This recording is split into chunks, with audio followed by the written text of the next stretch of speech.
হ্যাঁ, আমার খুব ভালো লাগছে পুরস্কার পেয়ে।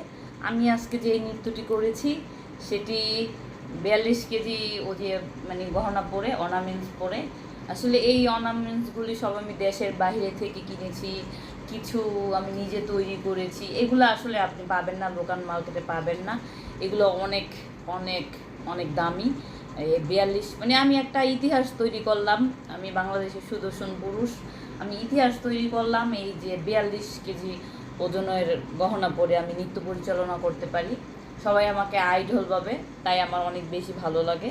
আমি হচ্ছি বাংলাদেশের সুদর্শন পুরুষ। হ্যাঁ, বিষয়টা আমি অনেক এনজয় করি। কেউ তো আমার মতো হতে পারে না। আমি হচ্ছি বাংলাদেশের সুদর্শন পুরুষ। আমি বাংলাদেশের সুদর্শন পুরুষ। এই যে আমি যেই সুন্দর করে আজকে সেজেছি, আমি হচ্ছি একজন মেকআপ আর্টিস্ট। এই যে আমার গহনা, আমার সাজ দেখে সবাই এটা আবার মানে কপি করা শুরু করে দিবে, ফেসবুকে ভাইরাল হয়ে যাবে। আমি বাংলাদেশের সুদর্শন পুরুষ, আমি বাংলাদেশের সুদর্শন পুরুষ।